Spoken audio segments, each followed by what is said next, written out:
સૌથી પહેલા પ્રશ્ન એ થાય સ્ટુડન્ટ્સ ને કે ભાઈ કલીલ એટલે શું? નામ તો બહુ સાંભળ્યું છે 10મા ધોરણમાં. કલીલ છે શું? તો કલીલને સમજવા માટે આપણે એક ઉદાહરણ લઈએ. ધારો કે કોઈ એક બીકરમાં હું પ્રવાહી પાણી ભરું, ઓકે, અને આ બીકરમાં હું રેતી અથવા તો માટીના જથ્થાને ઉમેરું છું. તો પાણીમાં રેતી અથવા માટીના જથ્થાને ઉમેર્યા પછી એ દ્રાવણને હલાવવામાં આવે.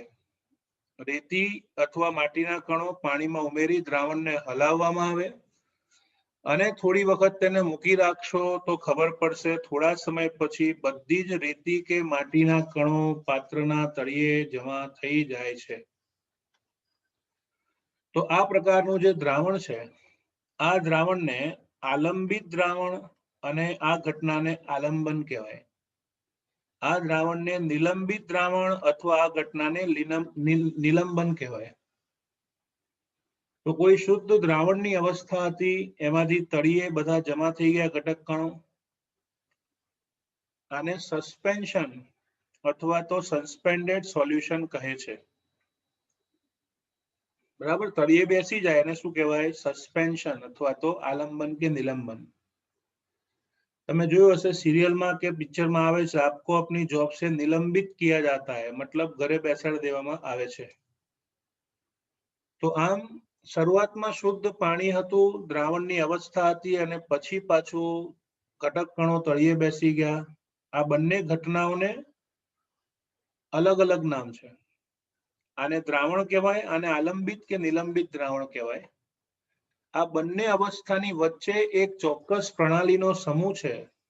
મતલબ આલંબન થતા પહેલા અને માટી ઉમેર્યા પછી આ બંને અવસ્થાની વચ્ચે એક એવી અવસ્થા છે જે અવસ્થામાં માટીના કણો ડોળા પાણીની જેમ સતત અંદર ફરતા રહે છે.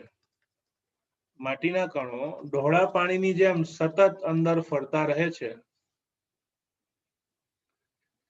તો આ પ્રકારની અવસ્થા એને કલીલ અવસ્થા અથવા કલીલીય પરિક્ષેપણ અથવા કલીલ કહેવામાં આવે છે. તો આ બંને પ્રણાલી સમૂહ એની વચ્ચે ચોક્કસ એવો સમૂહ છે કે જેમાં ઘટક કણો એ દ્રાવણમાં સતત ઘૂમતા હોય. આ પ્રકારની અવસ્થાને કલીલ અથવા તો કલીલીય પરિક્ષેપણ કહેવામાં આવે છે. ઘણી વખત એને વિક્ષેપણ પણ કહે છે, કલીલીય વિક્ષેપણ. બરાબર. તો કલીલ શું છે? તો કે એમાં ઘટક કણો સતત ઘૂમતા હોય એવી અવસ્થાને કલીલ અવસ્થા કહેવામાં આવે છે. એટલા માટે લખ્યું છે કે નિલંબન અને દ્રાવણો બંને ચરમ વચ્ચે આપણે વિશાળ સમૂહોની પ્રણાલી જેને કલીલીય પરિક્ષેપણ અથવા વિક્ષેપણ સામાન્ય રીતે કલીલ તરીકે ઓળખીએ છીએ.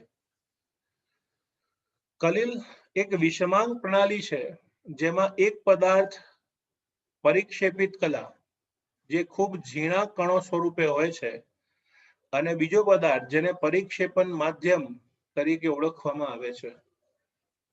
કલીલ હોય ને, કલીલ એના ઘટક કણો મુખ્યત્વે બે છે. કયા કયા? તો કે પરિક્ષેપિત કલા અને બીજાનું નામ છે પરિક્ષેપણ માધ્યમ. પરિક્ષેપિત કલા અને પરિક્ષેપણ માધ્યમ.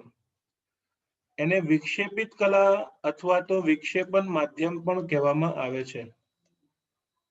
ઓકે, વિક્ષેપિત કલા, વિક્ષેપણ માધ્યમ. સાથે સાથે દ્રાવણ અને કલીલ વચ્ચે ચોક્કસ ભેદ છે, એની આપણે ચર્ચા કરીશું કે ભાઈ સાચું દ્રાવણ અને કલીલમય દ્રાવણ આ બંને વચ્ચે શું ભેદ છે. પહેલો જ ભેદ એ છે કે દ્રાવણના ઘટકોને દ્રાવ્ય અને દ્રાવક બે ઘટક કણો હોય છે. જ્યારે કલિલમય અવસ્થામાં બે ઘટકો છે, એક પરિક્ષેપણ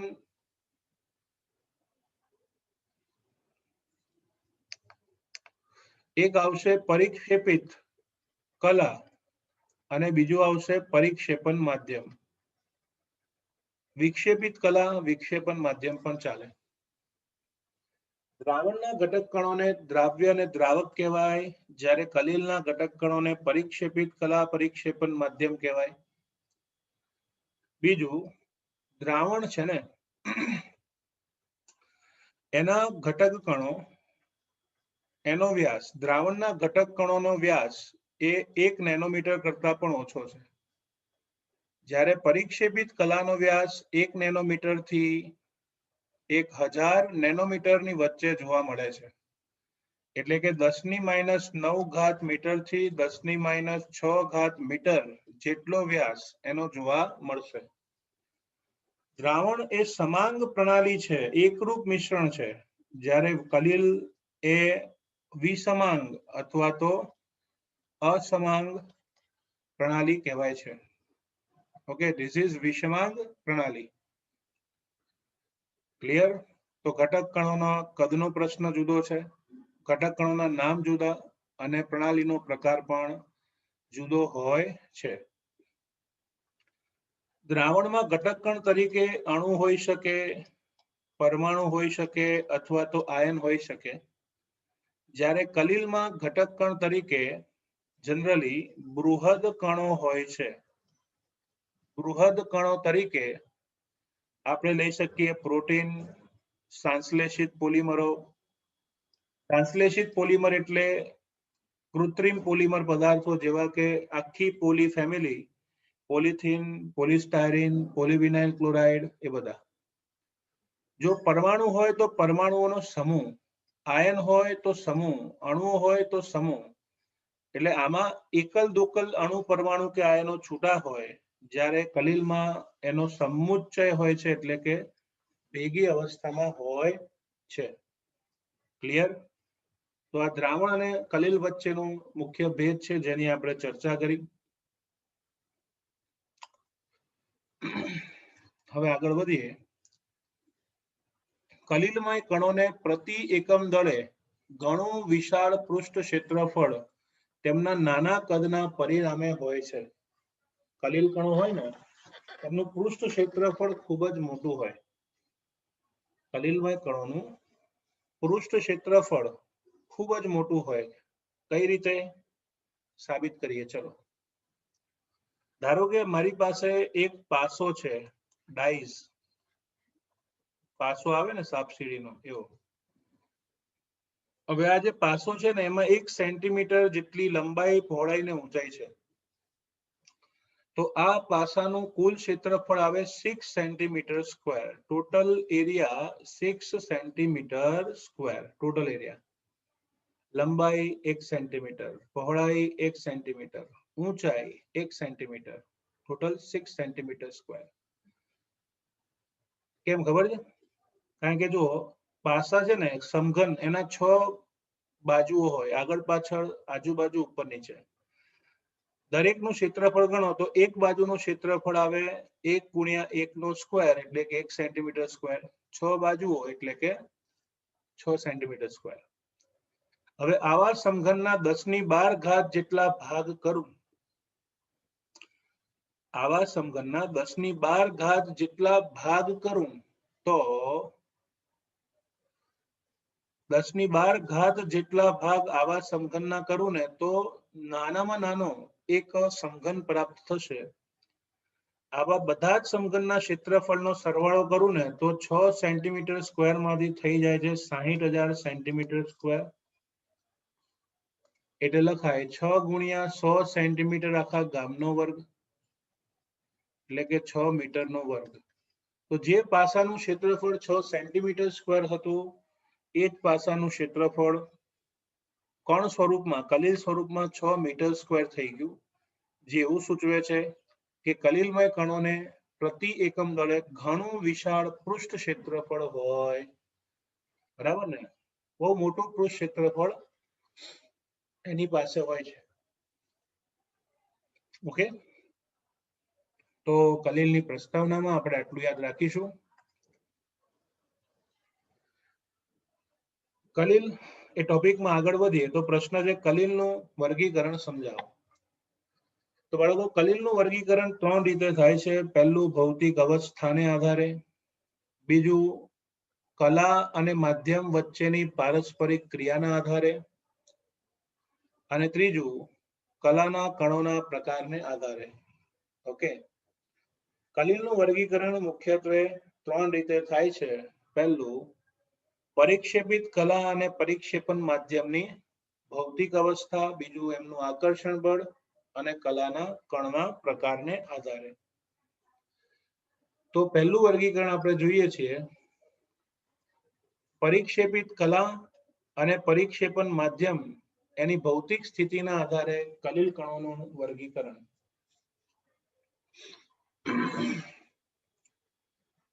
તો છે ને આપણે એક કામ કરવાનું, પહેલા પરિક્ષેપિત કલા છે ને એના ઉદાહરણ લેવાના. ઘન ઘન ઘન, પછી પ્રવાહી પ્રવાહી પ્રવાહી અને છેલ્લે વાયુ વાયુ. ટોટલ 8 પ્રકારના કલિલ શક્ય છે. તમને એવું થાય કે સાહેબ વાયુ વાયુ કેમ ના આવ્યું? પેલા વાયુ વાયુ કેમ ના આવ્યું? કારણ કે વાયુ વાયુ ના ફાવ્યું. ના ફાવ્યું એટલે શું બાળકો? કે વાયુ ભેગા થઈને સમાંગ અથવા એકરૂપ મિશ્રણ આપતા હોય. ભેગા થઈને, જેમ કે આપણા વાતાવરણમાં નાઇટ્રોજન અને ઓક્સિજન છે, હવે સમાંગ મિશ્રણ બનાવતા હોય તો પછી એમાં પૃષ્ઠ ઘટના જ ન જોવા મળે. અને જો પૃષ્ઠ ઘટના જ ન જોવા મળે તો કલિલ સ્વરૂપ ક્યાંથી આવે? બરાબર. એટલા માટે યાદ રાખજો, વાયુ વાયુ ના ફાવ્યું, કારણ કે વાયુ વાયુમાં પૃષ્ઠ ઘટના જોવા મળતી નથી. ઓકે, તો ચલો એક્ઝામ્પલ લઈએ. પરિક્ષેપિત કલા પરિક્ષેપણ માધ્યમ. ઓકે, ચલો ઘનનું ઘનમાં કલિલમય દ્રાવણ બનાવો તો એને ઘન સોલ કહેવાય. ઘનનું ઘનમાં કલિલમય દ્રાવણ બનાવો તો એને ઘન સોલ કહે છે. તમે જોયું હશે રંગીન કાચ હોય, પછી એ ચશ્મા ગોગલ્સ ના હોય કે ઘરના બારીના કાચ હોય, રંગીન કાચ અને જેમ સ્ટોન જે લોકો પહેરતા હોય છે, તમને ખ્યાલ હશે માણેક છે, નીલમ છે, રૂબી, સેફાયર, આ બધા છે ને એ જેમ સ્ટોન કહેવાય. જે પેલા ગ્રહો વાળા આવે ને બધા. તો કેટલાક રંગીન કાચ અને જેમ સ્ટોન એ ઘનનું ઘનમાં કલિલમય દ્રાવણ છે. બરાબર ને? માધ્યમ બી ઘન અને કલા બી ઘન. ઓકે, બીજું ઘનનું પ્રવાહીમાં. ઘનનું પ્રવાહીમાં દ્રાવણ એને કલિલના પ્રકારને સોલ કહેવાય. ઘન કલા માધ્યમ પ્રવાહી તો એને કહેવાય કલિલ સોલ. એમાં પેઇન્ટ્સ એટલે કે રંગો અને કોષ દ્રવ્ય એના ઉદાહરણ છે. તમારા ઘરમાં કોઈ બી પ્રકારનું ડિસ્ટેમ્પર કે ઓઇલ પેઇન્ટ હોય, એમાં દ્રાવક પ્રવાહી છે અને રંગના કણો ઘન હોય છે, તો એ રંગ. પછી કોષ દ્રવ્ય, આપણા પ્રાણીજ કોષો કે વનસ્પતિ કોષો હોય, એમાં કોષ રસમાં દ્રાવક પાણી છે. એમાં વિવિધ કોષાંગિકાઓ આવેલી હોય, ગોલ્ગી કાય, કણાભસૂત્ર, ribosome, lysosome, DNA, RNA, corona, મતલબ જે કે બી ઘટકો કોષમાં હાજર હોય એ ઘન અવસ્થામાં છે. માધ્યમ પ્રવાહી છે તો એને કહેવાય સોલ. બરાબર. ઘનનું વાયુમાં તો તમે ધૂળની ડમરીઓ ઉડતી જોઈ હશે, અથવા તો કોઈ વાહનમાંથી નીકળતો કાળો ધુમાડો ડીઝલ એન્જિનમાં વધારે હોય તો ધુમાડો અને ધૂળ એ એરોસોલનું ઉદાહરણ છે. ઓકે, તો ત્રણે યાદ રાખીશું. ઘનનું ઘનમાં ઘન સોલ. ઉદાહરણ છે રંગીન કાચ અને જેમ સ્ટોન. બરાબર. ઘનનું પ્રવાહીમાં કલિલનો પ્રકાર આવશે સોલ, રંગ અને કોષ દ્રવ્ય. ઘનનું વાયુમાં એરોસોલ, એમાં આવે ધુમાડો અને ધૂળ. ધુમાડો અને ધૂળ. ઓકે, ચલો ત્યારબાદ પ્રવાહીનું ઘનમાં. પ્રવાહી દ્રાવ્ય અને ઘન દ્રાવક હોય એટલે કે કલા અને માધ્યમ પ્રવાહી ઘન હોય તો એને જેલી કહેવાય અથવા જેલ કહેવાય. એના ઉદાહરણ છે ચીઝ, બટર, જેલી. ચીઝ હોય, બટર હોય કે જેલી હોય, એમાં માધ્યમ ઘન છે પણ કલા કેવું છે? પ્રવાહી. બરાબર. જ્યારે બે પ્રવાહી ભેગા થાય ત્યારે એને ઇંગ્લિશમાં ઇમલ્શન અને ગુજરાતીમાં પાયસ કહેવાય. પાયસ. જેમ કે આપણા રુધિર, જેમ કે દૂધ છે, બરાબર, એમાં ફેટી એસિડ અને પાણીનું મિશ્રણ છે. દૂધમાં પ્રવાહી માધ્યમ તરીકે પાણી હોય, એમાં ફેટી એસિડ એટલે કે ફેટ આવેલું પ્રવાહી હોય, તો એક પ્રકારનું પાયસ કે ઇમલ્શન કહેવાય. હેર ક્રીમ, બરાબર, એ પણ આવશે. અમુક લોકો નહીં લગાવતા હોય માથામાં. ચલો, ત્યારબાદ માખણ, એ પણ એક પ્રકારનું ઇમલ્શન અથવા તો પાયસ છે.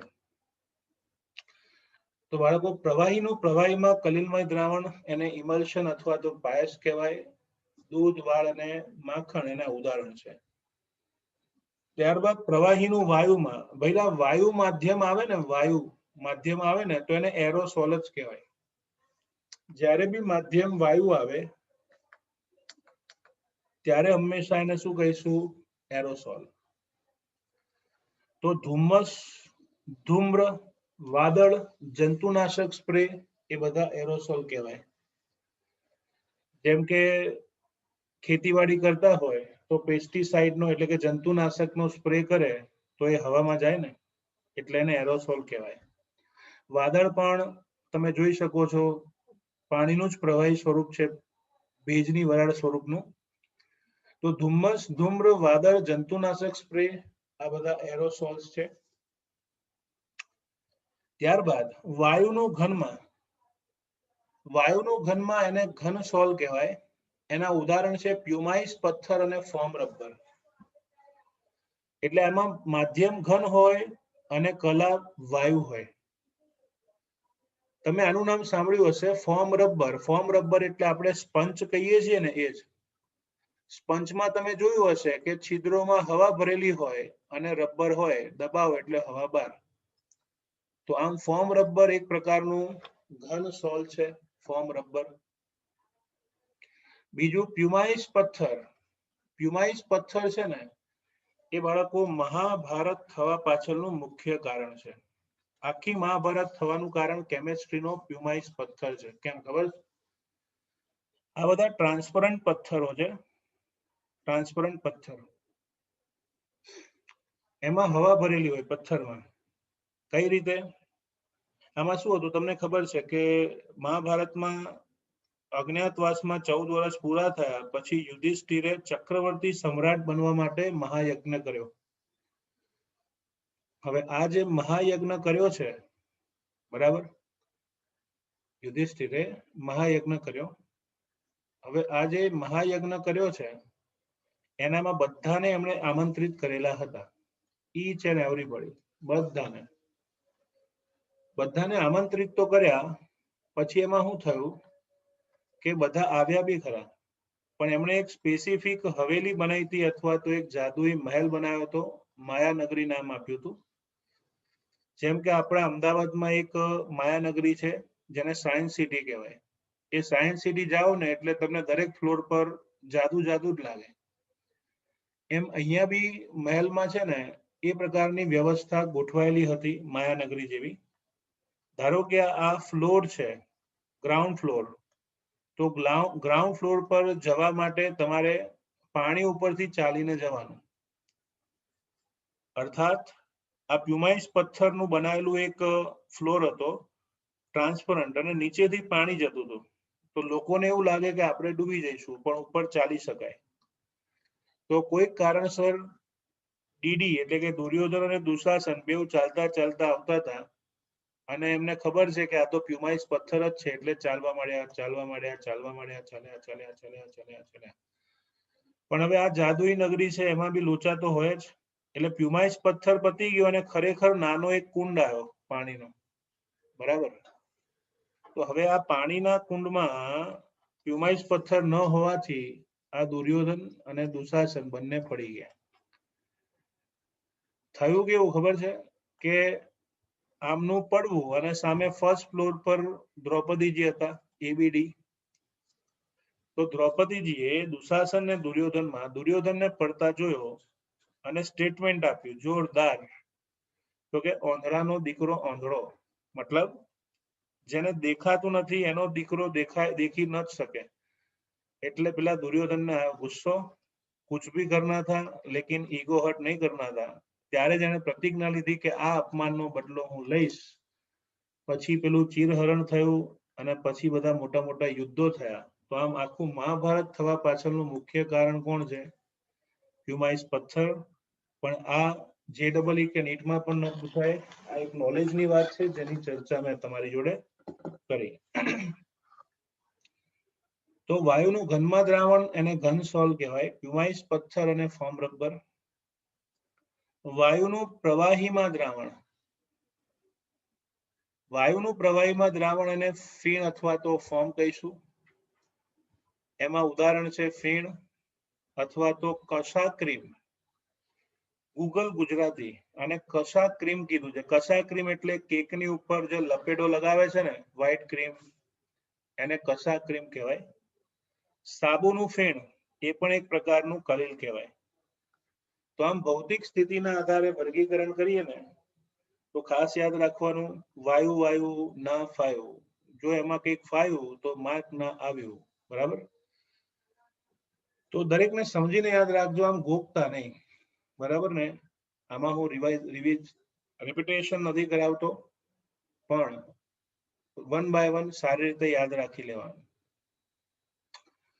ઘણી જાણીતી વ્યાપારિક પેદાશો અને કુદરતી વસ્તુઓ કલીલ છે. ઉદાહરણ તરીકે કશા ક્રીમ, જે પ્રવાહીમાં પરિક્ષેપિત વાયુ છે. એટલે પેલું જે કેક ને પેસ્ટ્રી ઉપર ક્રીમ લગાવે છે ને, એ પ્રવાહીમાં વાયુ હોય. એટલે જગ્યા વધારે રોકે પણ અંદર હવા જ હોય. પછી જ્યારે કોઈ એરોપ્લેનમાં આગ લાગી હોય તો ઇમરજન્સી લેન્ડિંગ કરવું હોય ત્યારે આપત્તિકાર વખતના ઉતરાણ વખતે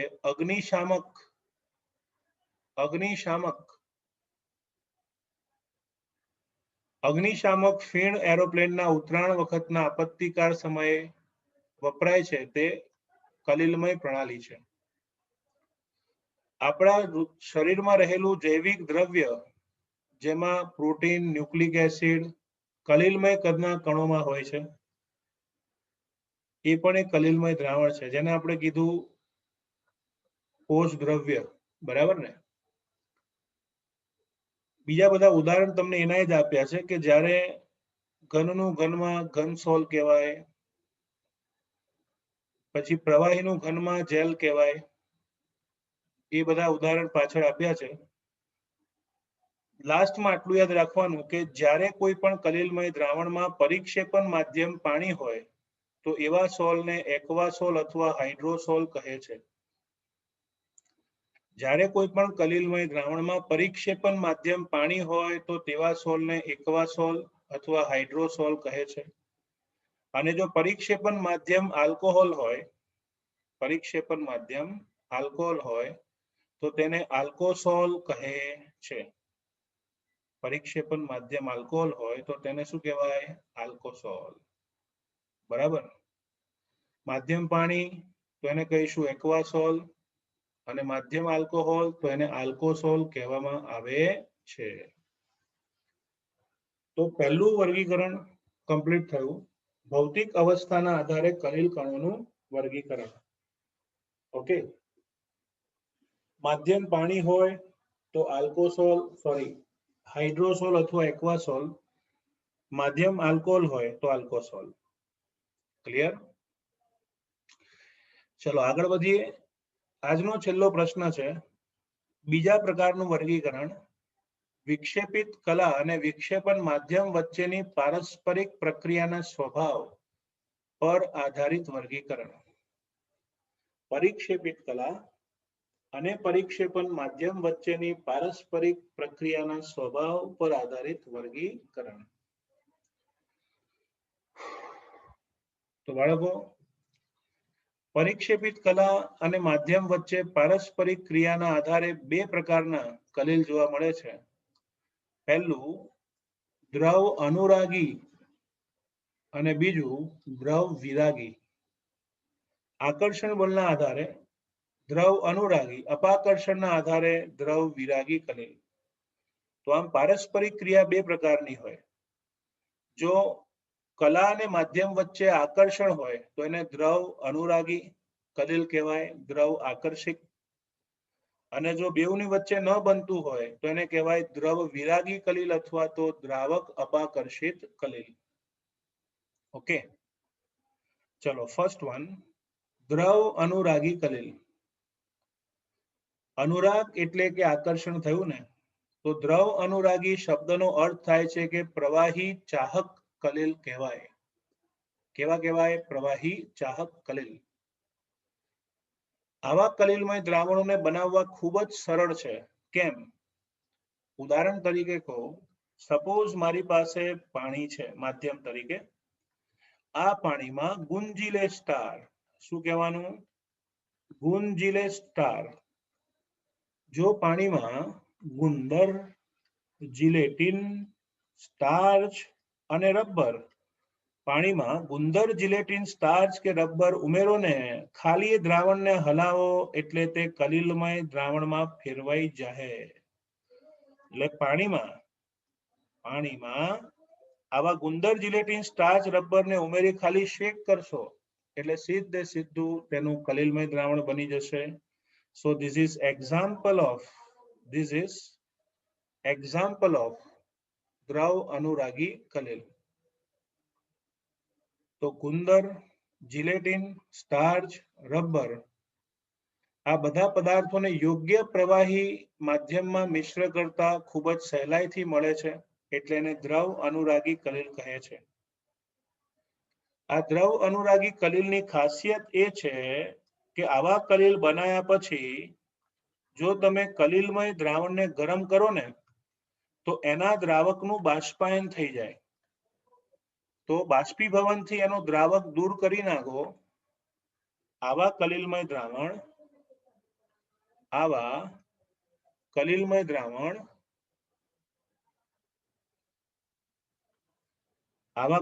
દ્રાવણને બનાવ્યા પછી તેમાં બાષ્પીભવન વડે જો તમે એનું દ્રાવક ઉડાડી નાખો તો માત્ર બાકી રહેશે પરિક્ષેપિત કલા. બંને વચ્ચે આકર્ષણ છે છતાં પણ બળે કરીને અથવા તો ઉષ્મા આપીને તમે એનો દ્રાવક દૂર કરી નાખો, ત્યારબાદ ફરીથી પાણી જેવો દ્રાવક ઉમેરી નાખો તો ફરી કલિલમય દ્રાવણ બની જાય છે. એટલે બાષ્પીભવનથી દ્રાવકને દૂર કરો, ફરી દ્રાવક ઉમેરો, ફરી કલિલ બની જાય. એટલે આવા કલિલમાં વારંવાર દ્રાવણ બનાવી શકાતું હોવાથી તેને પરિવર્તનીય સોલ કહેવામાં આવે છે. લખ્યું છે કે જો પરિક્ષેપણ માધ્યમને પરિક્ષેપિત કલામાંથી અલગ કરવામાં આવે એટલે કે બાષ્પીભવનથી, ત્યારે સોલ પરિક્ષેપણ માધ્યમ સાથે ફરીવાર મિશ્ર કરીને પુનઃરચિત કરી શકાય. આથી આવા સોલને પરિવર્તનીય સોલ કહેવામાં આવે છે. માધ્યમ દૂર થઈ ગયા પછી ફરી માધ્યમ ઉમેરો, સોલ બની જાય, કારણ કે ચાહક છે. એટલું જ નહીં, આવા સોલ ઘણા જ સ્થાયી છે અને સહેલાઈથી સ્કંદન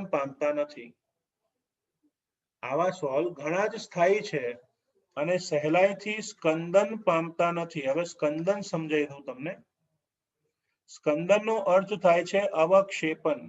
તો આવા સોલનું સહેલાઈથી અવક્ષેપન થતું નથી. તો આનો અર્થ શું છે સમજો. તમને ખ્યાલ હો ન જોઈએ અને હો બી ન જોઈએ, મને બી નથી, પણ આવું હોય છે. એ સપોઝ કોઈ તમે ઈંડાની લારીએ જાઓ જોવા માટે, તમે જુઓ તો તમને ખ્યાલ હશે કે એ લોકો પહેલા પાણી લે, પાણીમાં કંઈક ઈંડાની જરદી નાખે અને ચમચી વડે શેક કરે. પછી શું કરે, એને તવા પર નાખે તો આમાં થાય શું ખબર છે? ઈંડાનું જે પ્રોટીન છે ને એનું જલીય દ્રાવણ બન્યું. એ જલીય દ્રાવણ કલિલ સ્વરૂપનું હોય. પછી જેવું તમે ઊંચા તાપમાને તવા ઉપર મૂકશો ને એટલે તેનું અવક્ષેપન થઈ જાય અથવા તો સ્કંદન થઈ જાય. તો કલિલમય સોલના અવક્ષેપ બનવા એને સ્કંદન કહેવામાં આવે છે. બરાબર, એને અલગ અલગ નામથી લોકો ઓળખે છે, આમલેટ કે ગમે તે કહેતા હોય. તો એક પ્રકારનું સ્કંદન અથવા તો અવક્ષેપન કહેવાય છે. તો કલિલમય સોલનું સ્કંદન અથવા અવક્ષેપન એટલે સોલ સ્થાયી હોવાથી તેના અવક્ષેપ બનવા એને કહેવાય સ્કંદન. તો પહેલેથી જ ખબર છે કે બંને વચ્ચે આકર્ષણ વધુ છે તો સ્કંદન થશે, સહેલાઈથી નહીં. તો 3 મુદ્દા યાદ રાખીશું. તેની વ્યાખ્યા, ઉદાહરણ, પછી કેમ તેને પરિવર્તનીય સોલ કહેવાય અને સ્થાયી હોવાથી સ્કંદન થતું નથી. ક્લિયર? ચલો, દ્રવ વિરાગી કલિલ, ટોટલી ઓપોઝિટ. આવા કલિલને દ્રવ વિરાગી એટલે કે પ્રવાહી વિરાગી, ધિક્કાર કરનાર કલિલ કહેવામાં આવે છે. જ્યારે ધાતુઓ અને તેના સલ્ફાઇડને પરિક્ષેપણ માધ્યમમાં મિશ્ર કરવામાં આવે ત્યારે કલિલમય સોલ બનાવતા નથી. તેમના કલિલમય સોલ વિશિષ્ટ પદ્ધતિઓ દ્વારા જ બનાવી શકાય છે. ઓકે, ખ્યાલ આવી ગયો? જ્યારે કોઈ ધાતુ એટલે કે ધાતુઓ અથવા તો ધાતુના ઓક્સાઇડ, ધાતુ કે ધાતુના ઓક્સાઇડ અથવા તો સલ્ફાઇડ બધા હોય, એમને કોઈ પરિક્ષેપણ માધ્યમમાં ઉમેરો તો સીધે સીધા સોલ એટલે કે કલિલ બનતા નથી. વિશેષ પ્રકારની પદ્ધતિઓ એનો ઉપયોગ કરીને સોલ બનાવી શકાય, જેની ચર્ચા આપણે નેક્સ્ટ લેક્ચરમાં કરીશું. તો આવા સોલને દ્રવ વિરાગી સોલ કહેવામાં આવે છે. પહેલેથી જ બનતું ના હોય, યોગ્ય પદ્ધતિ વાપરો તો જ સોલ બને, એટલે એને દ્રવ વિરાગી સોલ કહેવામાં આવે છે. આવા સોલમાં થોડી માત્રામાં વિદ્યુત વિભાજ્ય ઉમેરો, આવા સોલમાં થોડી માત્રામાં વિદ્યુત વિભાજ્ય ઉમેરો અથવા એને ગરમ કરો અથવા એને હલાવો તો તરત જ તેમનું અવક્ષેપન થઈ જાય. ઓકે, સિમ્પલી વિચારો ને કે આ એ અને બી બેવને એકબીજા જોડે બનતું જ નથી, છતાં પણ કોક સી, પિક્ચરોમાં જોયું હશે, કોક સી એમની વચ્ચે આવીને પછી તેમને બનાવતું હોય, એટલે કે બેવનું બનતું હોય માંડ માંડ. હવે થાય શું? તો થોડુંક બી એમનેમય બનતું નથી, છતાં પણ સાથે છે કલિલ સ્વરૂપે. ત્યારબાદ થોડુંક બી તાપમાન વધારો એટલે કે ઉષ્મા આપો અથવા દ્રાવણને હલાવો અથવા વિદ્યુત વિભાજ્ય ઉમેરો તો પછી તું કોણ ને હું કોણ છૂટા પડી જાય. અને એટલા જ માટે લખ્યું છે કે આ સોલ થોડા પ્રમાણમાં વિદ્યુત વિભાજ્ય ઉમેરવાથી, દ્રાવણને હલાવવાથી, દ્રાવણને ગરમ કરવાથી તરત જ સ્કંદન પામે છે. આમ આવા સોલ સ્થાયી હોતા નથી. ઓકે, પેલા વધુ સ્થાયી હતા, આ ઓછા સ્થાયી છે. એટલું જ નહીં, એકવાર અવક્ષેપિત થયા પછી ફરી પાછા પરત કલિલમય સોલ પરિક્ષેપણ માધ્યમ ઉમેરવા છતાં પણ મેળવી શકાતા નથી. એટલે એકવાર દ્રાવક દૂર થયો પછી ફરીથી દ્રાવક ઉમેરો તો સહેલાઈથી સોલ બનતા નથી. આથી આવા સોલને અપ્રતિવર્તીય સોલ કહેવામાં આવે છે. બરાબર? દ્રવ અનુરાગી પરિવર્તનીય અને દ્રવ વિરાગી અપરિવર્તનીય અથવા તો અપ્રતિવર્તીય સોલ. આવા સોલને જો સ્થાયી રાખવા હોય તો એમાં સ્થાયી કારક ઉમેરવા પડે છે, એને કહેવાય સ્ટેબિલાઇઝર. બરાબર? તો આમ આકર્ષણના આધારે બે પ્રકારના સોલ આવશે. કયા કયા? દ્રવ અનુરાગી અને દ્રવ વિરાગી સોલ. ક્લિયર છે?